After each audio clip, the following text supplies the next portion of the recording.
Hi, everybody. Welcome to today's episode. Appreciate you being here. Today, we're going to talk about how to get more sales through better copywriting. Before we do, a couple odds and ends and things that are coming up on the agenda in the not too distant future. Got a couple events going on that I invite you to join me on. One, I'm actually going to the next Canton Fair in China. We call that event Private Label Canton. So we got Private Label Canton 4 coming up. So if you're not familiar with that event, we take buyers there. We do a couple days of intense training and group coaching and everything that helps prepare you find products at the fair. So if you're interested in that, go to markscottadams.com/Canton-fair. And the other event we have is one going to be held here in the United States. That'll be Private Label Live. That's an event we're going to do in Orlando here. I don't quite have the dates yet, but that's going to be either end of September or early October, where we're going to go in for a weekend, put some really smart people in a room, do some coaching, some teaching, do some things having to do with everything we can to help everybody grow and build their Amazon businesses. So we did that last year, a lot of fun. So we're going to do it again this year. All the details should be at privatelabellive.com. Depending on when you're watching this or hearing it, I'm putting together all the details now. If it's not quite finished, it'll be up there soon. But with that said, let's go back. Let's talk a little bit about copywriting. One of the things is I coach some Amazon sellers. I see that they just miss some things on copywriting. I think one of the things that on my personal products that allows me to be able to get better listings, and in many cases what my sales deserve, is because I think I get this part right. I think if you start out with copywriting, copywriting is something where you should tell a story about your product. If you saw the episode I did about better product photography, I encourage you to go back and listen and watch that, because that's really the first part of almost this two-part type of episode. But I think the concept's the same. I think you tell a story with your picture, but you also do it with your writing. And when you're writing, but with your pictures, you're just trying to do the emotion. In your copy, you're trying to not only have Amazon find you, but help the human reader convert to buying or want to buy your product. And it's hard to do because it's really two very different and select skills. But let's start out with a premise where if you're not found, you're never going to be able to sell anything. So let's start out and say, okay, what is it Amazon's really, really looking for? I believe the most important part of the page is the wording that you put in your title. Some categories, they make you put your brand name first. Some they don't. If you don't have to put it first, I would encourage you not to put that in your title at all, because in reality, nobody's searching for it. I think Amazon places importance on the words that are on the left part of the title, and they go from left to right with importance. So whatever your main keyword phrase is, I think you should try and have that at the beginning of your title. One of the things too, I think you see so many listings where the terminology is a keyword stuff. They put every keyword that they can in your title. And really what I think that does to a certain extent is that dilutes what you're trying to tell Amazon that you want to rank for. If you put your main keywords in your title and more importantly turn it into a sentence that the human can read, Amazon will be able to find it and show it, and the human buyer will want to be able to read it. When you are setting up your keywords, think through this. You'll notice that the next part of this, of course, are your bullet points. In your bullet points, there are 5 lines that you can put words into. You'll also notice that when you're setting up your product inside of Amazon, there are 5 lines that you can put keywords in. I don't think this is any coincidence. So as you go through and put those keywords in, make sure those are important keywords. And recently Amazon has allowed you to have, and I can't remember off the top of my head, but I think it's 1,000 characters that you can put in those boxes. It used to be much less than that. Again, I found in my own personal testing is that I tried in the very beginning to put more and additional words, and really all it seemed to do was dilute my message. It was almost like it was too broad. You want to be able to focus on what you're being able to do to be able to put those words in that area. So again, the next thing that you want to be able to do when you're writing your copy is take one of those words, each of those 5 keywords, for instance, the one you put on your first line, you write that in your first bullet point. And for instance, let me look at my desk here. Our ABC calculator calculates at X speed, whatever it is, and include that keyword towards the beginning of your sentence, because again, remember, I think Amazon puts importance on the words closer to the left in the beginning of the sentence. And then you repeat that 5 times through going forward. There are people who believe that Amazon doesn't search the product description. To me, it makes no sense that in that case, I see a reason why they wouldn't. So I think too, what you want to do in your layout of your product description is use simple, basic HTML, bolding, things like that, just different bullet points to be able to show what you're trying to accomplish. So if you start out with a foundation of understanding that you're trying to keep this simple, you're trying to keep it to the point to where you're using the right keywords. Because if you're not using the right keywords, no amount of copy is going to ever make up for that because you won't be shown. But let's assuming you set everything up well, you've got the right keywords, which again, I go into keywords in another episode in much more detail. So if you want to take a look at that. But here, so assuming you got your keywords, you want to take you want to think of this as something called commercial intent.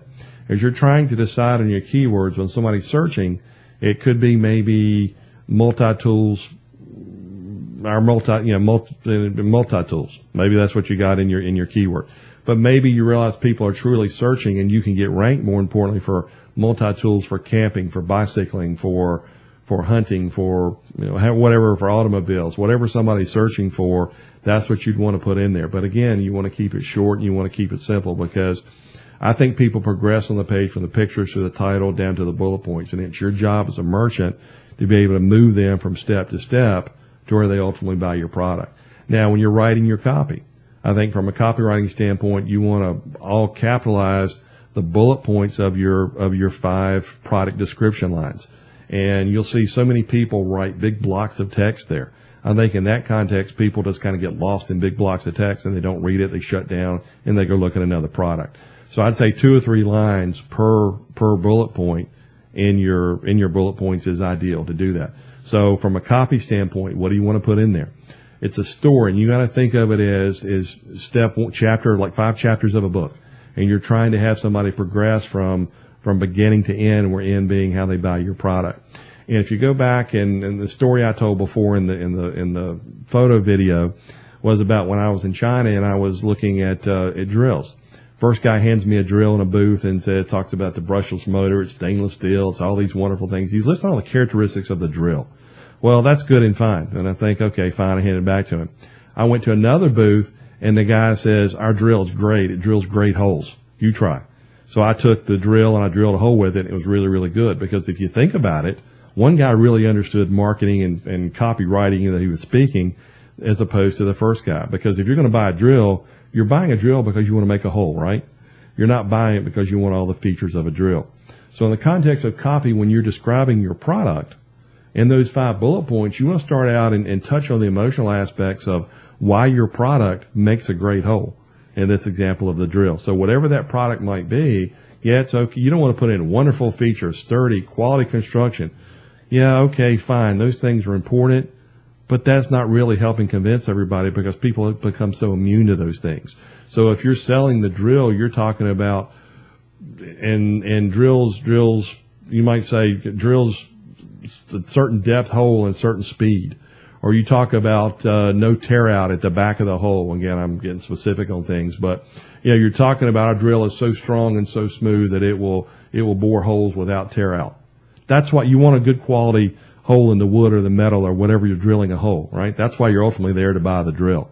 So what I would encourage you to do is move somebody through the progression of maybe the first one is in why it drills a great hole in wood. Maybe the next one's why it's best for metal. Maybe why it's going to save you time because you can change bits much easier.